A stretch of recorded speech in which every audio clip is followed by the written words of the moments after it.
Hello friends, मैं हूं doctor नवीन चंद्रा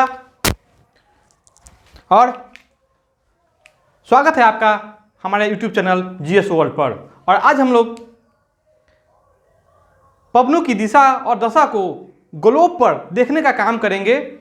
ठीक है, पिछली वीडियो में हम लोगों ने ग्लोब पर जो तीन हवा बहती है, पृथ्वी के ग्लोब पर जो तीन हवा वास्तविक रूप से बहती है, जो तीनों की दिशा निश्चित होती है, उसको हम लोग आज ग्लोब पर ग्राफी में देखना पसंद करेंगे।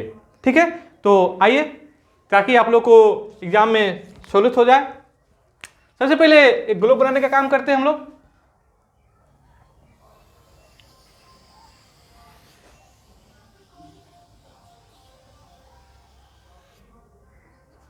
ठीक है, इसको 0 डिग्री बांध लेते हैं पहले।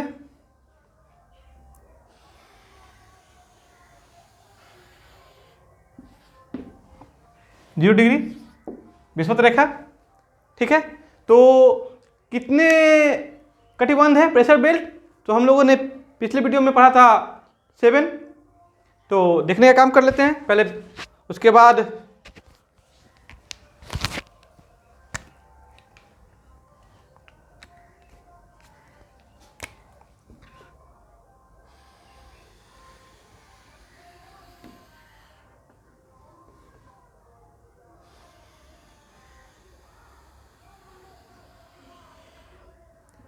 जो भी हम लोग ब्लू से बनाएंगे वह आपको लो प्रेशर बेल्ट का निर्माण करेगा। लो प्रेशर बेल्ट का 0 डिग्री से 10 डिग्री उत्तरी या दक्षिणी अक्षांश, 0 डिग्री से 10 डिग्री उत्तरी या दक्षिणी अक्षांश को हम लोग कहते हैं विषुवत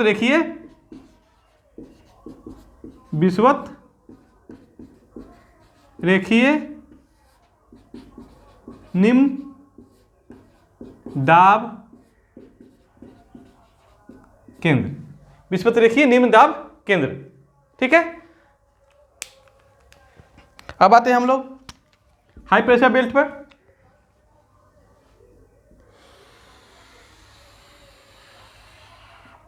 मेरा टेढ़ा बन जा रहा है, आप लोग बना लेंगे अच्छा से।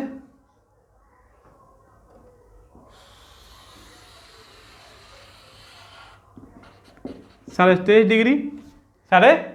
डिग्री से इसको मानिए 35 डिग्री, ये दक्षिण हो गया, और इसको उत्तरी,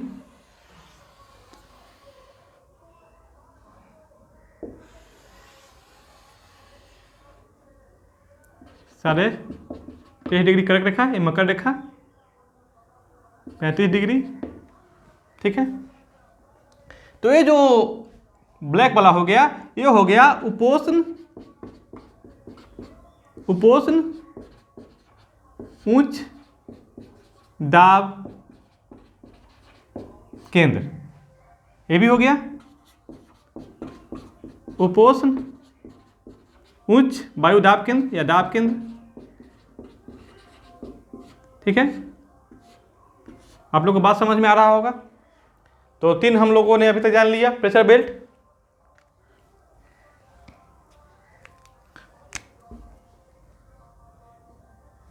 तीन के बाद चौथा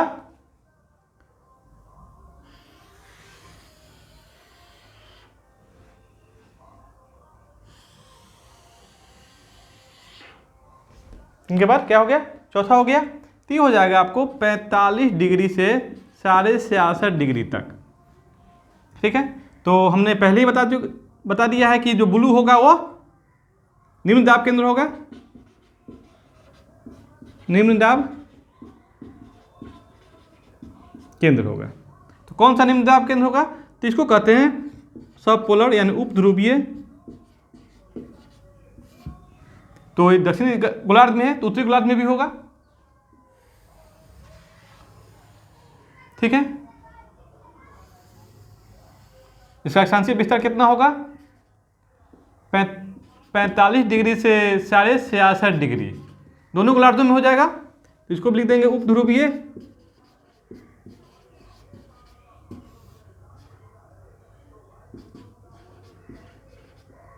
निम्न दाब केंद्र। अब हो गया फिर कितना हो गया? 1 2 3 4 5, 2 बच गया 7 प्रेशर बेल्ट में से।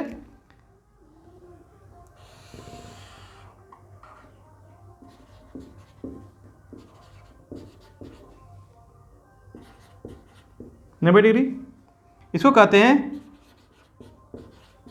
ध्रुवीय उच्च वायु दाब केंद्र, उच्च दाब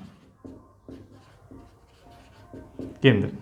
ठीक है, इसी प्रकार ऊपर भी हो जाएगा 85 डिग्री से 90 डिग्री, क्या हो जाएगा? ध्रुवीय उच्च वायु दाब केंद्र। ऐसे तो सभी में लग जाएगा वायु दाब केंद्र, क्योंकि एयर प्रेशर बेल्ट ही है।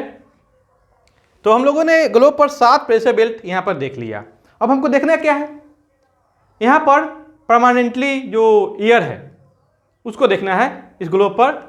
हम लोगों ने पिछले वीडियो में राइटिंग में अध्ययन भी कर लिया है कि हवा का जो चलन होगा वो हाई प्रेशर बेल्ट से लो प्रेशर बेल्ट की होगा। जैसे पानी चलती है ऊंचे से नीचे की ओर चलती है, उसी प्रकार हवा भी हाई प्रेशर बेल्ट से लो प्रेशर बेल्ट की ओर चलेगी। ठीक है, तो हम लोग देख लेते हैं यहाँ पे कितने पवन है? अस्थायी पवन 3 पवन, व्यापारिक पवन, पछुआ पवन और ध्रुवीय पवन। ठीक है, तो सबसे पहले व्यापारिक पवन का अध्ययन कर लेते हैं।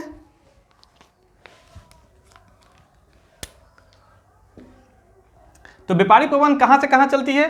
तो हम लोगों ने पिछले वीडियो में राइटिंग में पढ़ा था कि व्यापारिक पवन है उपोष्ण उच्च वायुदाब से विषुवत-रेखीय निम्न वायुदाब की ओर चलती है। ठीक है, इधर से भी और इधर से भी। ठीक, और इसकी जो दिशा होती है यहां पर देख लेंगे,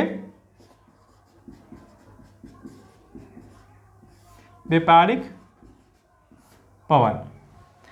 पवन की दिशा क्या हो जाएगी? उत्तरी गोलार्ध में, उत्तरी गोलार्ध में क्या हो जाएगा? उत्तर पूर्व से दक्षिण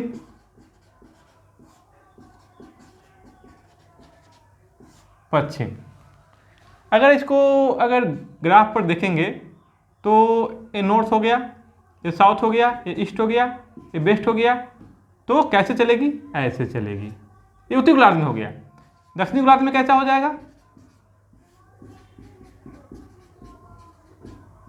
ठीक है, इसके उल्टा हो जाएगा। दक्षिण पूरब से उत्तर पश्चिम, उत्तर पश्चिम। इसको देख लेंगे ग्राफ पर, यहां पर north, south, east and west. तो दक्षिण पूरब ये हो गया दिशा, ये व्यापारिक पवन की दिशा है। तो अगर हम यहां पर बना दें तो व्यापारिक पवन की दिशा है जो उपोष्ण उच्च वायुदाब केंद्र से विषुवत-रेखीय निम्न वायुदाब केंद्र की ओर चलती है, तो इसकी दिशा क्या होगी? ऐसा होना चाहिए। और इसका ऐसा होना चाहिए। नियम तो यही कहता है, क्योंकि इसकी दिशा क्या है? उत्तर पूर्व से दक्षिण पश्चिम की ओर, और इधर दक्षिण पूर्व से उत्तर पश्चिम की ओर। लेकिन यहां पर पृथ्वी के घूर्णन बल के कारण कोरियोलिस प्रभाव जिसको कहते हैं, तो कोरियोलिस वैज्ञानिक ने इसका खोज किया था, जो फ्रांस के रहने वाले थे। उन्होंने कहा था कि हवा यहाँ पर मूल दिशा से विक्षेपित हो जाती है।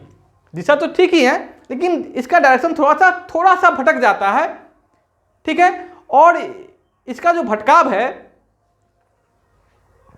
तो उत्तरी गोलार्ध में यह आपको पूरब क्या हो जाता है?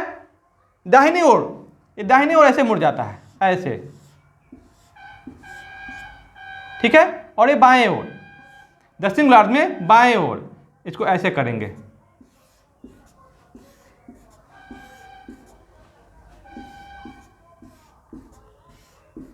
ठीक है, आ रही समझ में आप लोग को?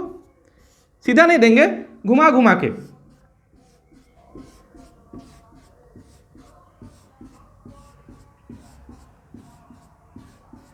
तो मूल दिशा में विक्षेपित हो जाती है, किसके कारण? इसको किसने सबसे पहले खोजा था? तो कोरियलिस ने खोजा था, इसलिए इसको कोरियलिस बल्ब भी कहते हैं। और इसका दिशा जो दक्षिण गोलार्ध में बाईं ओर हो जाता है और उत्तरी गोलार्ध में दाईं ओर हो जाता है, तो इसको सबसे पहले फेरेल्स ने खोजा था। किसने खोजा था? फेरेल ने, या फेरेल्स का इसका नियम भी कहते हैं। तो आई बात समझ में? तो उपोष्ण वायुदाब से जो पवनें चलती है व्यापारी पवन, वो विषुवत के निम्न वायुदाब सेंटर की ओर आती है, दोनों व्यापारी पवन आपस में मिलती भी है। ठीक है, तो अगला कौन सा पवन है? पछुआ पवन। कौन सा पवन? पछुआ पवन।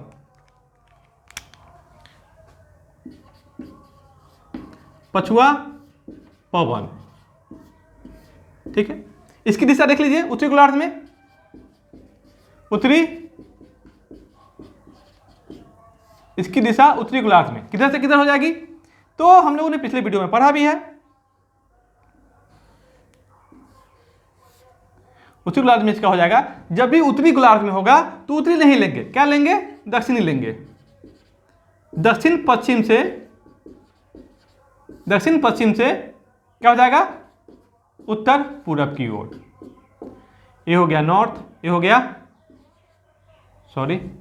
ये वेस्ट, साउथ एंड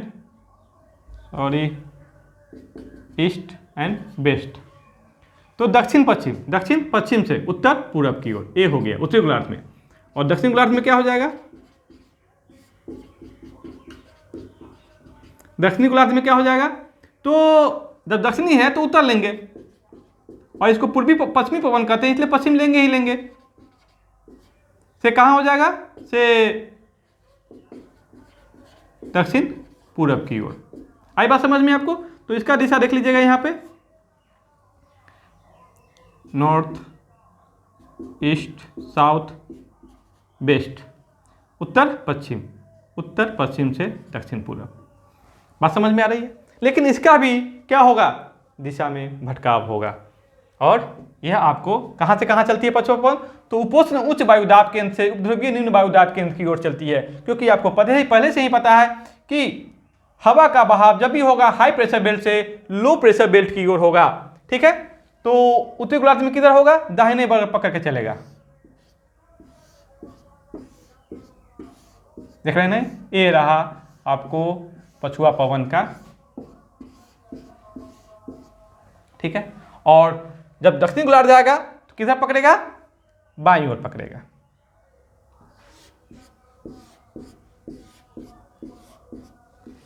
पृथ्वी के घूर्णन बल के कारण। देख रहे हैं ना? ये रहा प्रभाव। तो उपोष्ण उच्च वायुदाब केंद्र से दो पवनें चलती है, ये कि दोनों की प्रवृत्ति गर्म होती है। व्यापारी पवन की प्रवृत्ति भी गर्म होती है और पछुआ पवन की प्रवृत्ति भी गर्म होती है।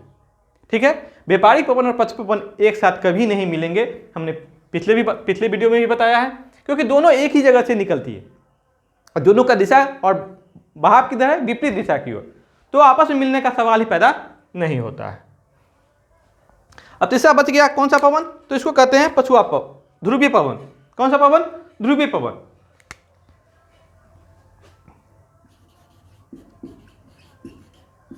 ध्रुवीय पवन, ठीक है। तो इसकी दिशा उत्तरी गोलार्ध में क्या होगा?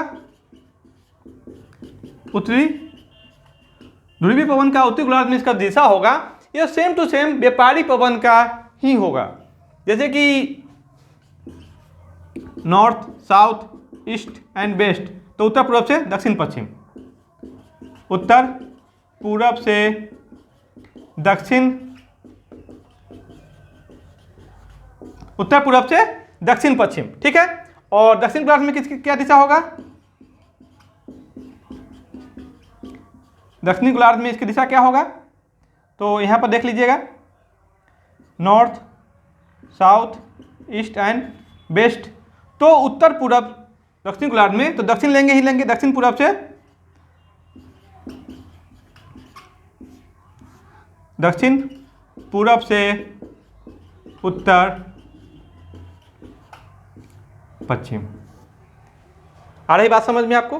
तो यहां पर इसको ले लेंगे, इसका बहाव कहां से होगा? ध्रुवीय उच्च वायुदाब केंद्र से उपध्रुवीय निम्न वायुदाब केंद्र की ओर होगा। क्योंकि हम दक्षिण गोलार्ध में है तो इसका बहाव किधर होगा? तो बाएं ओर चलेगा। सॉरी,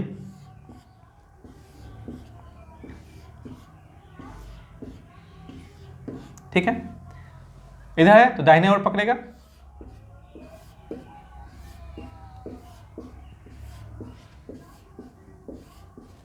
ठीक है। तो उपध्रुवीय निम्न वायु दाब सेंटर पे दो पवनें आपस में मिलेगी जिसको कहते हैं पछुआ पवन और ध्रुवीय पवन। इसकी प्रवृत्ति क्या होगी? तो ठंडी होगी, बर्फीली होगी, ठंडी, ठंडी एवं बर्फीली। क्या हो रहा है? बर्फीली, ठीक है। और इसकी गर्म, इसकी भी गर्म।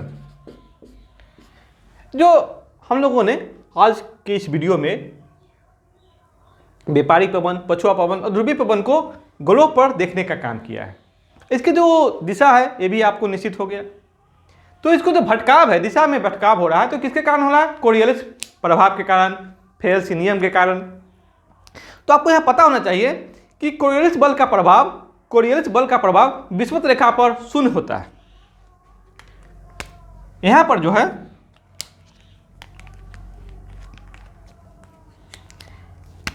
जो है कोरियोलिस बल का प्रभाव जो होता है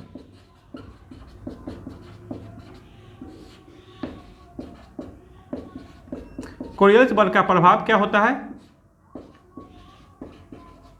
शून्य होता है, ठीक है। और सबसे ज्यादा कोरियोलिस बल का प्रभाव कहां होगा? तो ध्रुव पर होगा। तो ध्रुव पर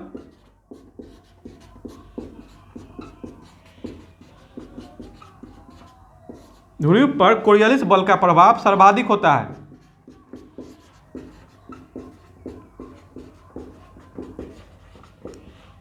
सर्वाधिक होता है। तो आज की वीडियो में इतना ही।